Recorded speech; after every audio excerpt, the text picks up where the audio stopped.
India news के साथ 17 साल बाद आतंकी राणा का हिसाब।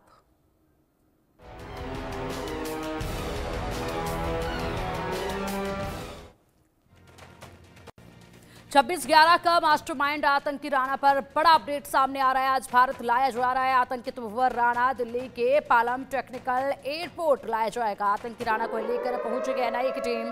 विशेष विमान से अमेरिका से तहुवर राणा को लाया जा रहा है। सीधे एनआईए हेडक्वार्टर ले जाया जाएगा आतंकी राणा। एनआईए दफ्तर के बाहर पैरामिलिट्री फोर्स तैनात कर दी गई है और तमाम जगहों को पूरी मुस्तैदी के साथ तैयार किया गया है। सुरक्षा के पूरे बंदोबस्त किए गए हैं। साथ ही साथ जेल भी तैयार है और मुंबई जेल के भी पूरी तरीके से तस्वीर बदल दी गई है। साथ ही दिल्ली के जेल की भी तस्वीर पूरी तरीके से बदली गई है। एक अन्य जेल को भी तैयार किया गया है। तिहाड़ जेल पर भी सुरक्षा और ज़्यादा बढ़ा दी गई है। एक अन्य जेल भी तैयार की गई है और महज अब वो पल आ चुका है।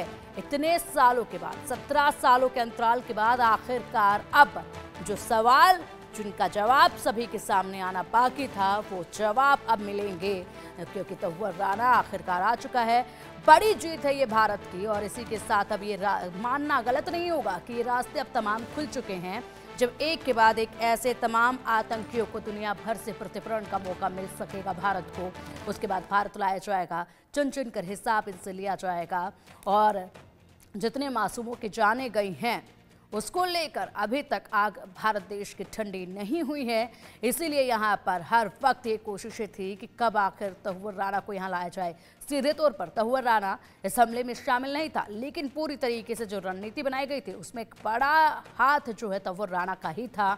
इसलिए हिसाब बहुत से भी बाकी हैं और महज पल पल की अपडेट इंडिया न्यूज़ पर आप देख सकेंगे आज दिन भर, जब तहुवर राणा आज भारत की सरजमीं पर कदम रखेगा। लेकिन इस बार अपने मंसूबों के साथ नहीं, बल्कि यहाँ तमाम सवालों के जवाब के लिए, इंसाफ के लिए आतंक का राज खोलेगा राणा। एनआईए के साथ लोगों की टीम यूएस से लेकर आ रही है तहुवर राणा को। एनआईए टीम तहुवर के साथ पहले दिल्ली लैंड करेगी, फिर अदालत से तहुवर की कस्टडी मांगी जाएगी। दिल्ली की कोर्ट से 30 दिन की कस्टडी मांगी जाएगी। कस्टडी के दौरान एनआईए मुंबई भी ले जा सकती है तहुवर राणा को और उसके बाद यहाँ पर एक लंबी चौड़ी लिस्ट सवालों की, एकाएक कर तमाम सवाल और उसके बाद जवाब हासिल किए जाएंगे। किस तरीके से पूरी प्रक्रिया आएगी वो देखने वाली बात होगी। लेकिन फिलहाल ये बहुत बड़ी कूटनीतिक कामयाबी है केंद्र सरकार की, भारत सरकार की। ये जो हमला हुआ था, ये हमला यूपीए की सरकार में हुआ। उस वक्त यूपीए की सरकार को तहुवर राणा को अमेरिका से खींचकर यहाँ लेकर आना था, लेकिन अफसोस उस वक्त इतनी ज़्यादा तवज्जो नहीं दी गई। लेकिन अब आखिरकार एनडीए की सरकार तहुवर राणा को पहुंच रही है लेकर भारत में और अब होगा इंसाफ, अब होगा हिसाब। कौन है तहुवर राणा, ये अब आपको एक बार बता देते हैं विस्तार से। पाकिस्तानी मूल का कनाडाई नागरिक है तहुवर राणा। लॉस एंजलिस के मेट्रोपॉलिटन डिटेंशन सेंटर में बंद था। 2008 के मुंबई हमले का मुख्य साजिशकर्ता है और इन साजिशकर्ताओं में से एक है ये 26/11 मुंबई आतंकी हमले का आरोपी तहुवर राणा। डेविड हेडली को भारत में आतंकी गतिविधियों को अंजाम देने में मदद करता था। डेविड हेडली जिसका बेहद ज़्यादा मददगार ये साबित हुआ और इसी के साथ पाकिस्तान की फौज में डॉक्टर था तहुवर राणा। एफबीआई ने शिकागो से गिरफ्तार किया था तहुवर राणा को। 1961 में पाकिस्तान के पंजाब में पैदा हुआ था ये। शिकागो में राणा की मुलाकात डेविड हेडली से हुई थी। डेविड हेडली से जब मुलाकात हुई तो उसके बाद इनके मंसूबे बदले और दोनों के ही मंसूबों के साथ जब तहुवर राणा ने वादा किया किस तरीके से डेविड हेडली को यहाँ रैकी करने के लिए वो सहायता प्रदान करेगा, क्योंकि यहाँ पर तहुवर राणा शिकागो में अपनी शिकागो फेडरल कोर्ट से राहत मिलने के बाद जो तमाम चीज़ें, जो तमाम सवाल थे उनके अब जवाब देंगे। लेकिन बड़ी बात यही है कि तहुवर राणा वहाँ पर अपनी एक एजेंसी चलाता था और उसी एजेंसी को स्टैब्लिश किया यहाँ मुंबई में और उसके बाद डेविड हेडली को यहाँ पर काम दिया और जिसके ज़रिए जब भारत डेविड हेडली आए बार बार तो उसके ऊपर किसी भी तरीके से सुरक्षा एजेंसी को संदेह ना हो और ऐसे में वो यहाँ पर आकर रैकी कर सके। रैकी करने में पूरी मदद तहुवर राणा ने की, डेविड हेडली की, जिसने पूरे मंसूबे बनाए थे यहाँ किस तरीके से दहला देना है भारत की सरजमीं को। अब देखिए ये कुछ तस्वीरें और इनसे पूरे मामले को समझिए और ताकत भारत की समझिए। मोदी का ये चाबुक चला है और आखिरकार यूपीए की सरकार के वक्त ये हमला हुआ और उसके बाद 17 साल बाद अब एनडीए की सरकार में लेकर आया जा रहा है तंवर राणा, यानी कि यहाँ पर केंद्र सरकार, मोदी सरकार की कूटनीति सफलता है। 26/11 का ये गुनहगार है और पूरी तरीके से रणनीति जो है वो बनाई गई थी। नवंबर 2008 में खुद मुंबई आया था, लेकिन हमले के 5 दिन पहले ही वापस चला गया था। 11 से 21 नवंबर 2008 के बीच मुंबई में था और फिर हमले से ठीक 5 दिन पहले चला गया था। और अब ऐसे में पवई के होटल से हमलों की प्लानिंग जब बनाई गई, राणा के जाने के 5 दिन बाद मुंबई में हमला हुआ, उसके बाद तहकीकात जब की गई तो राणा का नाम इसमें शामिल आया। किस तरीके से यहाँ पर मंसूबों को यहाँ किया गया था अंजाम देने के लिए पूरी प्लानिंग।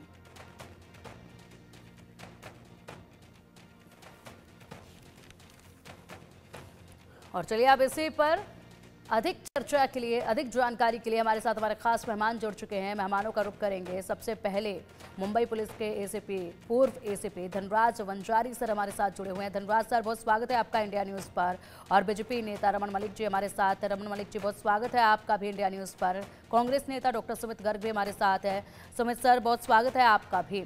सिलसिला शुरू करेंगे इस चर्चा का। धनराज सर, बहुत बड़ा दिन है आज का और वाकई में ये भारत की कूटनीतिक सफलता है केंद्र सरकार की, ये कहना गलत नहीं होगा, क्योंकि इसके बाद एक अनेक रास्ते जो हैं वो भी खुलने की उम्मीद जो है वो कहीं ना कहीं लगाई जा रही है। लेकिन सबसे पहले आपसे हम ये समझना चाहेंगे पूरा प्रोसेस जो है वो कैसा रहने वाला है जब सरजमी पर यहाँ पर राणा कदम रखेगा, उसके बाद धीरे धीरे करके किस तरीके से सारी प्रक्रिया को अमल में लाया जाएगा। इसमें सबसे पहले अहम बात ध्यान में ली जाएगी कि तंवर राणा ने अमेरिकन कोर्ट में क्या जुबानी दी है और जुबानी कैसे दर्ज है। इसको 4 अमेरिकन नागरिकों की हत्या के जुर्म में दोषी करार पाया गया और 10 साल की सजा सुनाई गई, जबकि डेविड हेडली को 35 साल की सजा अभी अमेरिका में वो भुगत रहा है। हमने अपनी तहकीकात और अपने कोर्ट के ट्रायल में जो है तो डेविड हेडली को विटनेस ऑफ अप्रूवल करार दिया है। उसकी जबानी काफी लंबी चौड़ी है। उस जबानी में वो सिर्फ क्रॉस एग्जाम में एक बार ये कहता है कि मैं सारी बातें जो है वो तंवर राणा से शेयर करता था। तंवर राणा हालांकि एक ही बार इंडिया और बंबई आया है, जबकि हेडली जो है वो तकरीबन 8-9 बार आके गया है। तो रेकी कौन कर रहा था, रेकी का रिपोर्टिंग किसको हो रहा था, और जो मास्टरमाइंड आज हम ठहाके लगा के कह रहे हैं वो एक्चुअली तंवर राणा है या डेविड हेडली है, ये तय होना कानून के तहत बहुत इंपॉर्टेंट अहम बात मानी जाएगी। और मैं समझता हूँ सही सफलता तभी बाहर निकल के आएगी कि जब हम इसको कानून के कटघरे में खड़ा कर सारी बातें उससे गोलवा लेंगे। दूसरी बात ये भी ध्यान में रखने की है कि एक्स्ट्रा टेरिटोरियल ज्यूरिडिक्शन का जहां तक सवाल है, जो अमेरिका में लागू है वो हमारे भी नए बीएनएस में लग चुका है। तो बाहर अगर कोई क्राइम करता है तो भी वो क्राइम इंडिया में किया ऐसा माना जाएगा, ऐसी हमारी कानून कहती है। तो इसमें डबल जियोपार्डी का भी एक संगीन कानूनन मुद्दा कल जाकर अदालत में खड़ा किया जा सकता है। अब इसकी दलीलें, इसके वकील कौन होंगे, ये दलीलें क्या लेगा कोर्ट में, इसको भी देखना बड़ा महत्वपूर्ण होने वाला है। तो पूरी तरह सफलता या पूरा सक्सेस हम तब मानेंगे कि जब ये सारी बातें निकल कर सामने आएगी और मास्टरमाइंड इसका कौन है और कैसे हुआ। लास्ट में इतना ही कहूंगा कि 2 अहम पहलू इसमें देखे जाने चाहिए। एक तो एक्सटर्नल सिक्योरिटी का है कि इंटरनेशनल टेररिज्म इससे कितना तूक खाता है, कहां पे भारत के खिलाफ साजिशें हो रही थी। दूसरा उससे ज्यादा इंपॉर्टेंट है कि हमारी इंटरनल सिक्योरिटी का जो एक किरदार है, इंटरनल सिक्योरिटी की जो कुछ बातें यहाँ पे कुछ लैप्सेस है, उसको भी समझा जाए कि ये क्यों ऐसा हुआ। अगर ये 2 पहलू पे, एक्सटर्नल और इंटरनल सिक्योरिटी पे कुछ लाइट आ सकता है और हमारी जो सिस्टम है वो इससे हमको और ज्यादा इम्प्रोवाइज करनी पड़ी या इम्प्रोवाइज हो चुकी है, तो मैं समझता हूँ वो सही सफलता मानी जानी चाहिए। बिल्कुल बिल्कुल बिल्कुल धन्यवाद सर। बहुत से खुलासे भी होने बाकी हैं। मुख्य आरोपी कौन है और मुख्य साजिशकर्ता कौन है, इसका खुलासा भी अब जानकारी जो मिलेगी, सवालों के जवाब जब निकल कर आएंगे उसी से मालूम हो पाएगा। मलिक साहब, आखिरकार कर दिखाया। कहते हैं मोदी है तो मुमकिन है, और देखिए मुमकिन हो चुका है। आज देश भर में यही एक बार फिर से कहा जा रहा है। क्या कहेंगे, बड़ी सफलता है, कूटनीतिक सफलता है। और ऐसे में क्या आपको ये लगता है कि अब आने वाले वक्त में बाकी जो और भी भारत देश के दुश्मन हैं उनके प्रत्यर्पण का रास्ता भी खुल जाएगा क्या? देखिए, निस्संदेह ये एक बहुत बड़ी अचीवमेंट है, डिप्लोमेटिक इंटरनेशनल अचीवमेंट है। और उसके साथ साथ ये अचीवमेंट इसलिए भी ज़रूरी है क्योंकि ये हमारा जो एक रिजॉल्व रहा है कि आतंकवाद की परिभाषा विश्व भर को यूनाइटेड नेशन में करनी पड़ेगी, उसको भी बल देता है। क्योंकि आज तक यूएन के अंदर टेररिज्म की डेफिनेशन पूरी नहीं दी गई। टेररिज्म एक आपदा है जो पूरे विश्व में है, और हम उसको नकार के जी नहीं सकते कि जी ये मेरे देश के लिए है, किसी और के लिए नहीं है। हैविंग सेड दैट, ये एक ग्लोबल टेरर के अगेंस्ट एक जो सिस्टम सेटअप होना चाहिए, उसके लिए एक बहुत बड़ा कदम है। मैं ये मानता हूं कि भारत की न्यायपालिका जो टेररिस्ट के साथ हैंडल करने को जानती है, उन्होंने कसाब को भी देखा।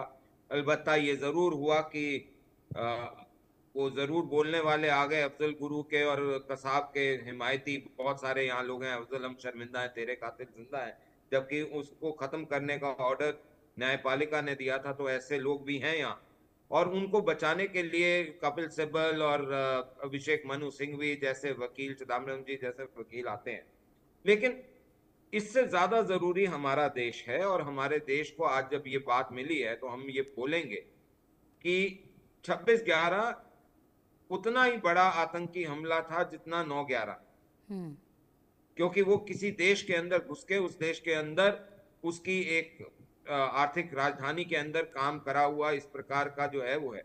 लेकिन जहां तक ये राणा का एक्सट्रेडिशन है, इसमें बहुत बड़ी एक चीज है कि जब हम, मेरे को ऐसा लगता है कि जब हम इसकी तह तक जाएंगे, जिस तरह डेविड हेडली का हैंडलर राणा निकला और हमने राणा का एक्सट्रेडिशन करा, क्या राणा की इंटेरोगेशन एक्सट्रेडिशन के बाद ये अगर निकल के आए कि कौन कौन इसमें इन्वॉल्व था, वेदर द स्टेट, क्योंकि पाकिस्तानी स्टेट है वो बोलती है ये नॉन स्टेट एक्टर हैं, अगर ये कहीं से सामने आता है और उसका वालिया जो आता है बयान कि जी पाकिस्तान एस्टैब्लिशमेंट उस समय की हमारे को सपोर्ट कर रही थी या जो भी है, तो फिर बड़ा सवाल आता है कोर्ट्स के ऊपर कि क्या वो उन ताकतों को भी इंडाइट करेंगे। और अगर ऐसा होता है तो विश्व भर के अंदर इस इंडाइटमेंट के बाद एक और बड़ा सवाल शुरू होगा कि क्या इस प्रकार के देशों की एग्जिस्टेंस जरूरी है जो टेररिज्म को बढ़ावा देते हैं। राणा का विषय एक और चीज जो है उसको उजागर करता है, और वो है कि जो उस समय की कैनेडियन रिजीम है जिसने उस प्रकार ऐसे प्रकार के लोगों को, चाहे वो ये पाकिस्तानी हो या खालिस्तानी हो, उनको शरणागत मान के उनको बहुत सारा समर्थन दिया। क्या हमारे को आज विश्व भर में ये उजागर करने की जरूरत है कि इस प्रकार की रजीम भी विश्व शांति के लिए प्रॉब्लमैटिक हैं? बिल्कुल है। और यहाँ बैठे लोग जो आज ये बोलते हैं, संसद में एक सांसद हैं, उनको बड़ा दर्द हुआ। हालांकि मैं ये बोलूंगा कि वो जिस विशेष कम्युनिटी से आती हैं वो हमेशा तुर्कों और मुगलों और अत्याचारियों के खिलाफ रही, लेकिन उन गुरुओं के खिलाफ जाते हुए हरसिमरत कौर ने बोला था कि आपको पाकिस्तानी, खालिस्तानी और ये जो लोग हैं इनसे प्रॉब्लम है। क्यों नहीं हो साहब प्रॉब्लम? ठीक है सर, आऊंगे आपके पास। फिलहाल एक बड़ा अपडेट सामने आ रहा है, उसका रुख करते हैं, उसके बाद चर्चा लगातार जारी रहेगी। दिल्ली में एनआईए हेडक्वार्टर के बाहर सुरक्षा को बढ़ाया गया है। एनआईए ऑफिस के बाहर 3 लेयर की बैरिकेडिंग कर दी गई है। एयरपोर्ट से एनआईए हेडक्वार्टर लाया जाएगा तौवर राणा SWAT टीम के घेरे में है। आतंकी तौवर लाया जाएगा अब एनआईए हेडक्वार्टर में, और मेडिकल टेस्ट होगा। तौवर को कोर्ट में पेश कर रिमांड मांगेगी एनआईए। तो पहले जांच एजेंसियों की हिरासत में रहेगा तौवर राणा, उसके बाद ही न्याय की हिरासत में भेजा जाएगा। लेकिन यहाँ पर एनआईए हेडक्वार्टर के बाहर कड़ी सुरक्षा की गई है। 3 लेयर की सुरक्षा को बढ़ा दिया गया है, और कड़े पहरे के बीच तौवर राणा को आखिरकार अब इंसाफ के द्वार पर लाया जाएगा। भारत लाया जा रहा है, राणा का होगा अब हिसाब। एनआईए करेगी पूछताछ। एनआईए के हेडक्वार्टर के बाहर इंतजाम पुख्ता। मुंबई को मिलेगा अब इंसाफ, भारत देश को मिलेगा अब इंसाफ। और इसी के साथ इंसाफ के द्वार पर तौफर राणा बहुत जल्द, कुछ वक्त अब बाकी है, उसके बाद सिलसिला परत दर परत जो तमाम सवाल जहन में हैं उनके जवाब मिलने का शुरू होगा। लगातार चर्चा भी हमारे साथ जारी है। सुमित गर्ग सर, आपका रुख करना चाहूंगी मैं। पूरी तरीके से आप प्रक्रिया देख रहे हैं, रमन मलिक सर को भी आपने सुना और साथ ही धनराज सर को भी आपने सुना, किस तरीके से इसमें आगे कार्रवाई होगी। एक हमला ऐसा था जिसने तमाम भारतवासियों के दिल पर एक बड़ा घात किया था। उसके बाद से इंसाफ की मांग की जा रही थी। इतना वक्त बीत चुका था कि अब ये उम्मीद जो है वो धीरे धीरे धुंधली पड़ती नजर आने लगी थी, लेकिन आखिरकार अब वो वक्त आ चला है जब तमाम सवालों का जवाब मिलेगा और इंसाफ मिलेगा। पिंकी जी नमस्कार। पिंकी जी, सबसे पहले तो मैं आपके माध्यम से 26/11 के अभियुक्त तहव्वुर राणा को भारत लाने में जिन एजेंसियों ने सफलता प्राप्त की है, जिनका इसमें कंट्रीब्यूशन, उनको धन्यवाद देता हूं, बधाई देता हूं। जहां तक 26/11 हमले की बात, 26/11 को देश पर एक आतंकी हमला हुआ, देश की आर्थिक राजधानी मुंबई पर हमला हुआ। 166 भारत के बच्चों ने, नागरिकों ने जाने गई। हमारा ये मानना, कांग्रेस पार्टी का ये मानना कि ये जो विषय है जहां हमारे देश के नागरिकों की जाने गई, ये राष्ट्रीय एकता बनाम आतंकवाद का है, राष्ट्रीय न्याय प्रक्रिया बनाम आतंकवाद का है। हमारे इसमें राजनीति नहीं दे। जहां तक 26/11 हमले की बात, कई बार कहा जा रहा है कि हमारी तत्कालीन यूपीए की सरकार थी, निसंदेह हमारी सरकार थी। हमने कसाब को गिरफ्तार किया और हमारे कार्यकाल में ही उसको कैपिटल पनिशमेंट दिया, फांसी की सजा से मुकम्मल कराई। जहां तक बात आती है तहव्वुर राणा की, तो मैं आपके दर्शकों को थोड़ा सा इसका डिटेल शेयर कर देता हूं। क्योंकि ये हमला जो हुआ था देश की सीमाओं के बाहर, इसका षड्यंत्र रचा गया था, जांच प्रक्रिया लंबी थी। 2011 में तत्कालीन सरकार ने और हमारी एजेंसियों ने एक जांच रिपोर्ट तैयार की, जिसमें पाकिस्तानी नागरिक थे हाफिज सईद और जकीर रहमान लखवी, उनको मुख्य अभियुक्त बनाया गया। इसके साथ साथ अमेरिकी नागरिक थे डेविड कोलमन हेडली, उनको भी एक मुख्य अभियुक्त बनाया गया। उसके साथ कुछ सह अभियुक्तों की लिस्ट थी, उसमें तहव्वुर राणा शामिल। हमारा ये मानना है तहव्वुर राणा के भारत आने से कहीं ना कहीं फौरी राहत मिली है। पाक प्रोषित जो आतंकवाद है, उसकी जो कड़ियां हैं, उसको कहीं ना कहीं खोलने में हमारी एजेंसियों को राहत मिलेगी, मदद मिलेगी। परंतु आपने जो कहा कि बड़ा घात लगा था, बिल्कुल बहुत बड़ा घात था, लेकिन उस पर असली मलम उस दिन लगेगा जब David Coleman Headley, Hafiz Saeed और जकीर रहमान लखवी तरीके इसके जो मास्टरमाइंड है वो भारत की भूमि पर होंगे। भारतीय न्याय प्रक्रिया के तहत उनको दंड मिलेगा। मैंने जैसा पिंकी जी अभी कहा, मेरी पार्टी कभी भी आतंकवाद में राजनीति नहीं ढूंढती। मुझे दुख हुआ कि बिल्कुल दुख हुआ सुमित गर्ग जी, बिल्कुल बिल्कुल आप कह रहे हैं कि पार्टी कभी भी आतंकवाद पर जो है वो राजनीति नहीं करेगी। सुमित सर, कंप्लीट कर लूं? नहीं बिल्कुल आप कंप्लीट कीजिएगा। इस बीच एक सवाल है मेरा, सिर्फ एक सवाल है मेरा। मलिक सर आऊंगे आपके पास भी। सर गर्ग सर, आपसे सिर्फ एक सवाल है मेरा। सवाल ये है कि आप कह रहे हैं कि हमारी पार्टी कभी भी आतंकवाद पर राजनीति नहीं करेगी। इस पर होनी भी नहीं चाहिए, किसी भी पार्टी को करना भी नहीं चाहिए, क्योंकि देश की सुरक्षा का, जनता की सुरक्षा का, जिसके लिए तमाम पार्टियां दम भरती हैं कि हम आपका भला करेंगे, वो इस पर राजनीति कर भी नहीं सकती है। लेकिन बड़ी बात यह है कि क्यों नहीं आखिरकार इतने सालों में आपकी सरकार जब थी उस वक्त पर कोशिशें तमाम की गई कि इसे भारत खींचकर वापस लाया जाए। उस वक्त भी तो कोशिशें की जानी चाहिए थी ना, लेकिन उस वक्त इतनी ज्यादा कोशिशें नजर नहीं आई हैं। अब जाकर यहाँ पर ये सफलता जो है वो कहीं ना कहीं हाथ लगी है। क्या खामी आपने महसूस किया? आपको भी लगता होगा, चलिए ठीक है मान लेते हैं कोशिश करी होगी, लेकिन कुछ तो खामी महसूस की होगी आपने भी। पिंकी जी, मैं अपनी बात को कंप्लीट कर लूं फिर आपकी बात पर। जी, मैंने कहा कि मेरी पार्टी इसमें राजनीति नहीं ढूंढती, लेकिन मुझे दुख हुआ कि इस देश के गृह मंत्री आदरणीय अमित शाह जी ने एक बयान जारी और अपनी पीठ थपथपाते हुए अपने आप को शाबाशी दी और कहा कि जिनके कार्यकाल में ये हुआ था वो नहीं ला पाए। तो कहने को मेरे पास बहुत कुछ है आदरणीय अमित शाह साहब, कि जिनको आप छोड़ के आए थे हवाई जहाज में, आज तक वो नहीं आए। 2011 में हमने चार्जशीट इनके खिलाफ फाइल कर दी थी। उसके बाद हमारे पास 2 या 2.5 साल का कार्यकाल बचा था हमारी सरकार का। आपको 11 साल कैसे लग गए? पिंकी जी, अब मैं आता हूं आपकी बात पर। आपने कहा कि कोशिशें नहीं हुई। अगर कोशिशें नहीं होती तो कसाब को कैपिटल पनिशमेंट नहीं मिलता। अगर कोशिशें नहीं होती तो हाफिज सईद, जकीउर रहमान लखवी, मौलाना मसूद अजहर जैसे कुख्यात आतंकियों को यूनाइटेड नेशन में यूनिवर्सल जो टेररिस्ट का दर्जा हमने नहीं दिलाया होता। अगर कोशिशें नहीं होती तो इनके खिलाफ हमने चार्जशीट पेश नहीं की होती। अगर हम सीरियस नहीं होते तो हमने 2011 में इनके प्रत्यार्पण की मांग कर दी थी। अरे सरकार पहले ये बताए कि 11 साल कैसे लग गए। तो जहां तक मेरी बात है, मैं फिर कह रहा हूं कि हमें देश के गृह मंत्री को भी बचना चाहिए। मलिक साहब कुछ कह रहे हैं। पार्टी के राजनेता को बचना चाहिए। मलिक साहब बहुत देर से कुछ कहना चाह रहे हैं। एक बार मलिक साहब को भी सुन लेते हैं। गर्ग जी, मैं राजनीति नहीं चाहता था इस विषय के अंदर, और मेरा शुरुआती बयान जो है आपने सुना होगा, उसमें राजनीति बिल्कुल भी नहीं थी। लेकिन हालांकि सुमित जी ने शुरू करा है तो खत्म हम कहिए देते हैं। सबसे पहली बात, हाफिज सईद जी कसाब को मारने वाले का सपोर्ट करने वाले लोग, ये अफजल हम शर्मिंदा है, तेरे कातिल जिंदा हैं कि ये टफली बजाने वाले जो लोग हैं, उनको आपकी पार्टी ने युवा नेता बना के युवा अध्यक्ष बनाया हुआ है। वो जगह जगह राहुल गांधी के साथ घूमते हैं।